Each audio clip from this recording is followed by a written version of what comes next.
Coach Mike Condon, just a maintenance day for him and let him recharge? Yeah. It just, I think we've been managing him very well. When you look at the last 20 days, it's only been roughly 5 games or something like that. Because of the breaks, it's been good. So he's playing a lot of games, but he's getting a lot of rest. So we want to make sure that he had one today. What are the new challenges you face tomorrow against the Leafs? Or different challenges, perhaps? Different compared to the previous teams, or different to what we've seen from them before? From last night? Every team is different, and there are similarities between all the teams also. I think 80% of the time you want to focus on your own team, what you do, and you want to leave that 20% for some of the specifics, and that's why we wanted to get on the ice today. We know they have a very heavy forecheck. It's basically a 5-man forecheck, so they can catch you, and you spend more time in your zone than you'd like to.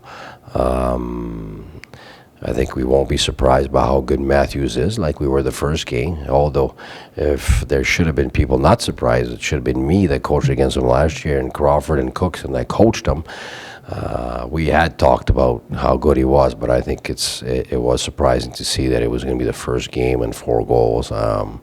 So we don't want to be surprised this time, obviously.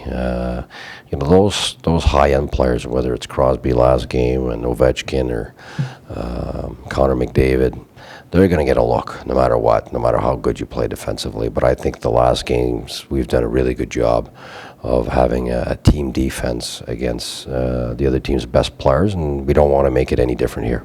Given that you had that look at Austin last year, does it surprise you at all how impactful he's managed to be right away? No, I'll be honest with you, not at all. Because he was already very good last year with men. The Swiss League is a lot better than people think. Like, it's the players that come from the NHL thing. They're getting in there and going to be the guy, and they quickly realize that it's a much faster league than the American League, for instance. It's somewhere in between, and you get the ex-NHL players, you get the top American League stars, and you get the national team players of all the countries. And it's not a flowy type of play. It's a very up and down, a lot of speed, and they're men.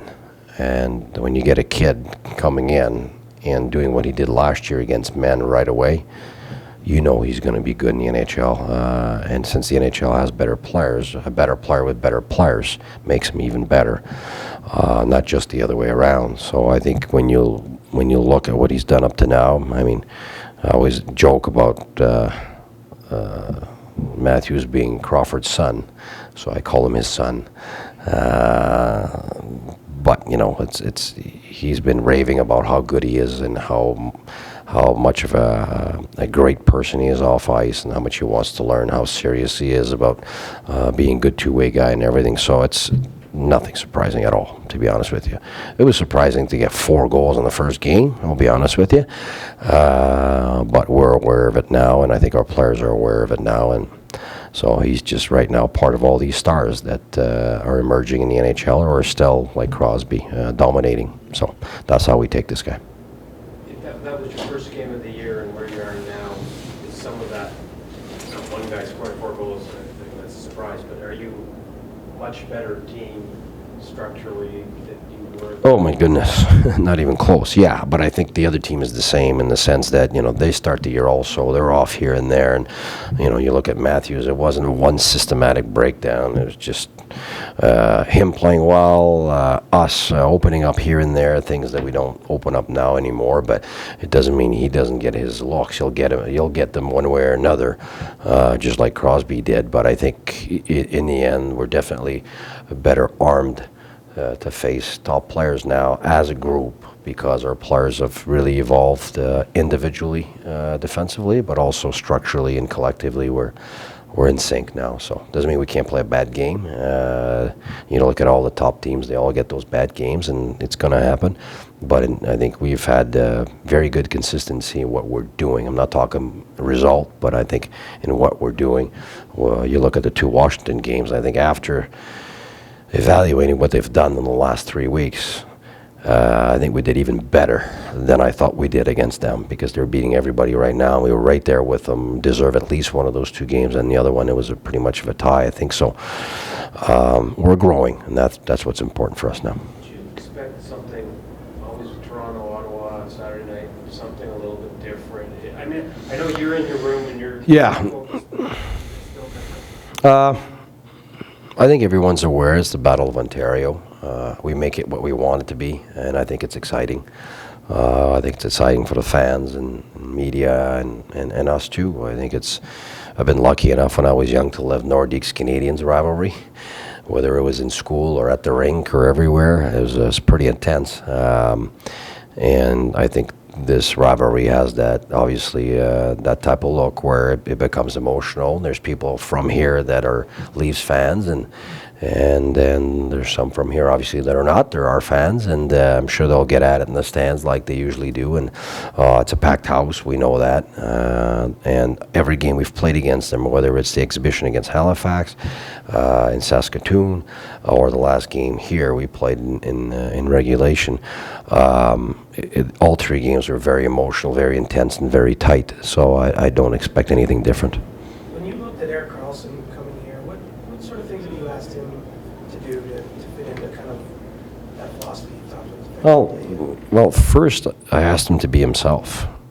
You know, I kept hearing, okay, here he's got to do this, he's got to change that, he's got to become that, and every player evolves, but you don't want players to change. You know, that means change. Change for me is 180 degrees. Evolve is very different. Evolve is a small part here. You want to get better in this, you got to be more aware of this and that.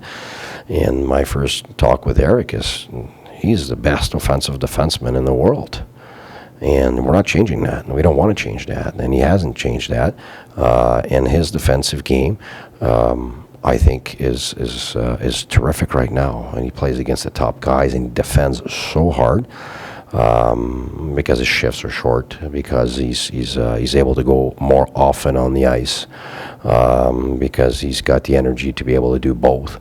And I think the fact that he wants to lead, he wants his team to win, I think that's the core of everything. He's the one doing it. So I got no credit in that whatsoever. I think he's at a point in his career where he's done everything individually.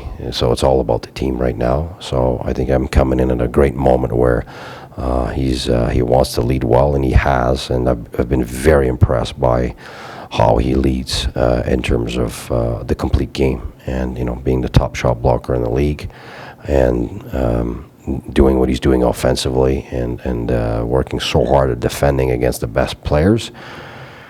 I think it's inspired the entire group, and I guess that's the main reason why we are right now. And Dion Phaneuf has certainly been another leader on our group, 100%, because I think this group needed that big time, and it helps Erik be able to share that leadership, and a guy like Kelly coming in, making a gigantic difference in, I think, the chemistry and the intangibles of the team. So it's a big picture thing right now, and it's not just Erik, but Erik is a big piece of it, absolutely. And he's been leading the right way since day one, so I've been very impressed. You guys have played a lot of division rivals close to you in the playoff race here. Now with Toronto 4 points behind and a game in hand, is this one of the more important games of the season, standings-wise? I'll be honest with you. For me, I come in every game, and every game I want to win as badly as any games. And you know, whenever you make it that one game thing, well, to me, it makes all the other games less important, but they're all 2-point games. And, you know, the last game we just played against Pittsburgh, people would say, well, this is a measuring stick. And then the next game's against Toronto, it's the big game. And then after that, we're on the road, so it's a big test on the road. So, you know what? After all these years of coaching, I don't think there's one game that didn't matter. So I think it's an important game like all the other ones for all the reasons, but it is important for us because we want to keep growing. That's the number one thing for me. I'll be honest with you, I don't look at standings.